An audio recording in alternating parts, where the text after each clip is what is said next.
Hello to all my returning subscribers and to my new ones clicking on this video. My name is Jalil. I'm here to talk about Jordan Peele's recent film, Us. So, just to get this clear right now, I know I'm going to butcher her name. I believe it's Lupita Nyong'o. Please correct me in the comments. Tell me if I said her name right. But she's the main protagonist in this movie. And the plot starts off like this. So, a character as a young girl is watching television in 1986. And they show the Hands Across America protest. That, well, not protest. It was more of a movement that was supposed to inspire people donating to the less fortunate and homeless at the time.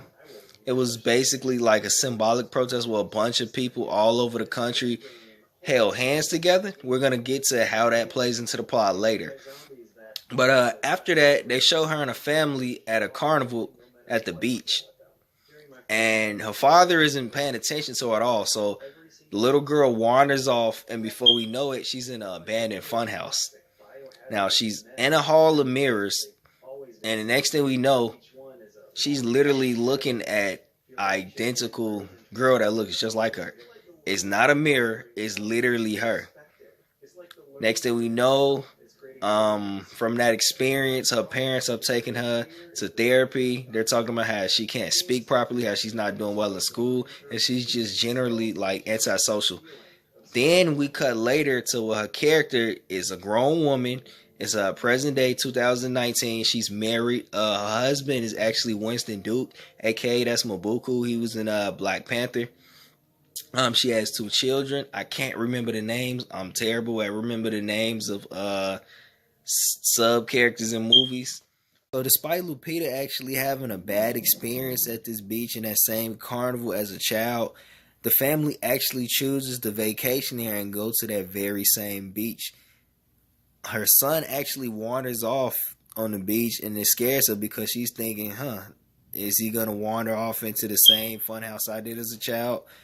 But the son actually ends up just going to the restroom. And this later strikes a conversation between her and her husband, where she actually tries to tell her husband that as a child, she had an experience in a maze of mirrors in a funhouse where she actually thought she saw herself. Again, not a reflection, not some type of mirage, but an actual physical girl that looked just like her, a doppelganger. He kind of blows it off. He thinks it's crazy, but literally the same night, their son actually tells them that there's a family standing outside in the front. The husband goes out to confront them, but they just stare at him. And before we know it, these people actually break into the house. At first, all we see is a silhouette of them, but it's actually revealed they're actually the family. Like, they all look exactly like them. Only they're like deranged, kind of like dirty, savage, demonic versions of them. Lupita's character, the husband, the son, and the daughter, they all literally mirror them.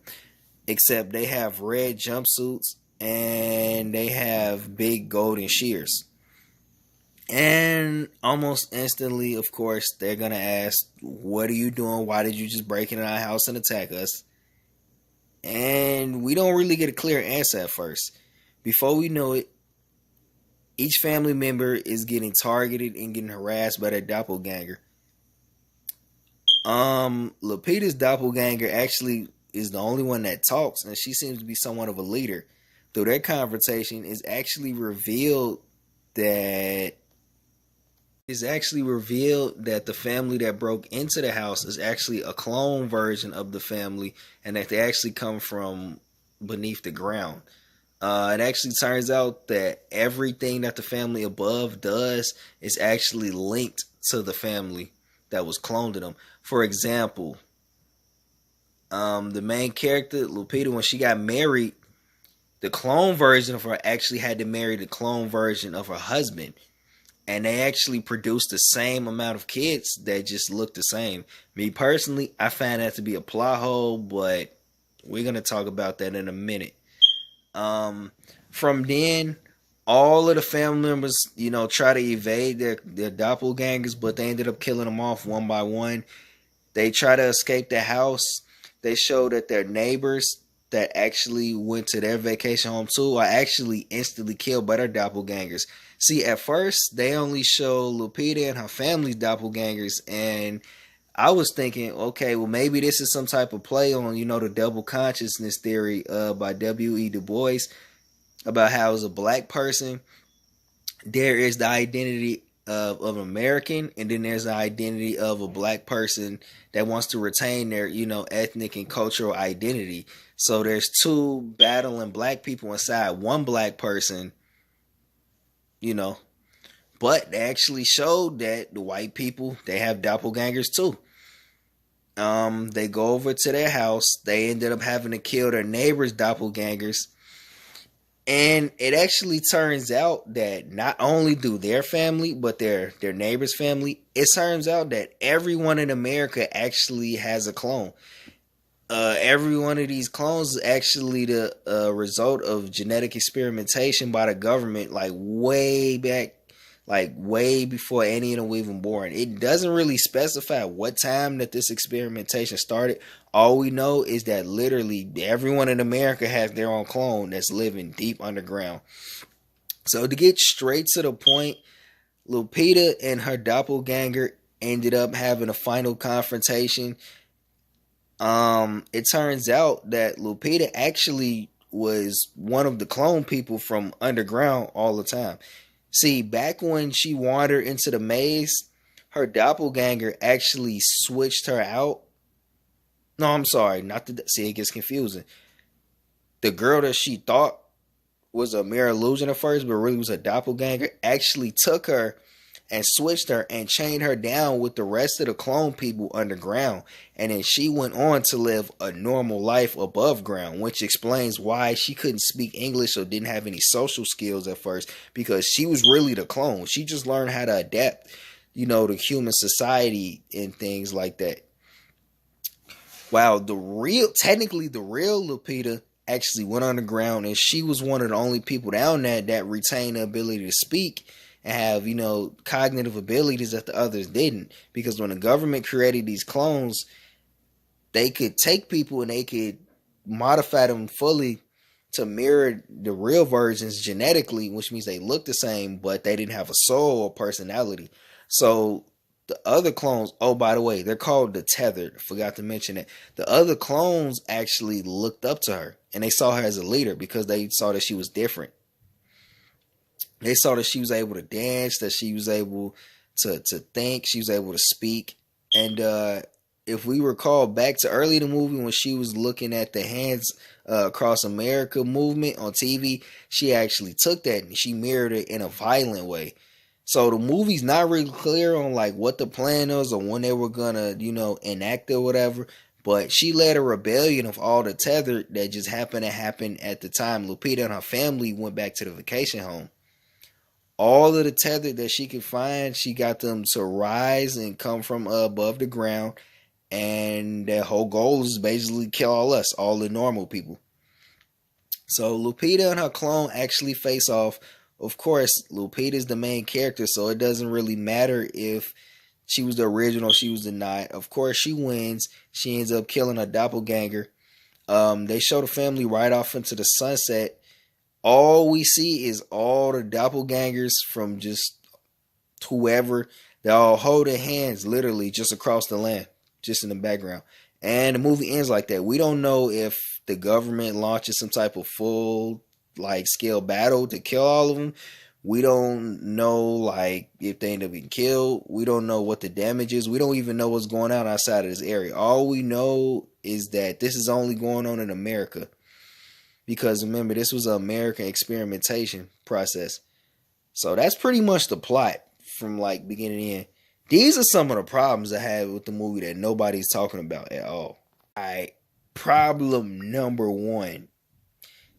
If she had such a crazy ass experience, oh yeah, I forgot. Remember, she's not the real one. She's actually the Tethered that were switched, places with the real version of herself and lived a normal life. If you know that happened and you remember it, unless you oppressed it, why the fuck would you want to go back to that beach if you know that happened? What was the point of that? She could have told her husband, yeah, I don't think we should get a summer home. You know, she could have just made up whatever reason. Like, I don't care what the reason would be. Why would you come back there? Here's another thing that really bothered me.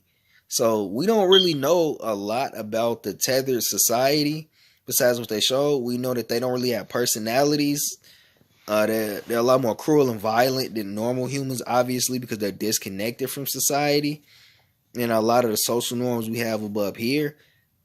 But one thing I do know is that they say that the laboratories down there were abandoned by scientists a long time ago. So if you actually watch the movie, like, they actually eat raw rabbits. Well, yeah, like live rabbits, I mean. And they have lights and electricity down there. They have rooms and all types of shit. So who the fuck was paying the light bill down there? Because remember, those are abandoned laboratories. Who was knitting clothes for them? Not to mention their red jumpsuits. Where the fuck did they get red scissors? I mean, golden scissors from? Cause I get it.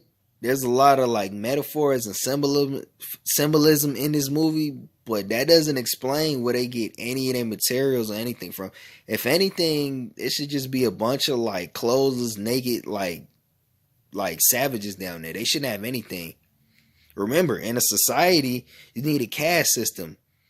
You need factories. You need storage. You need all types of shit.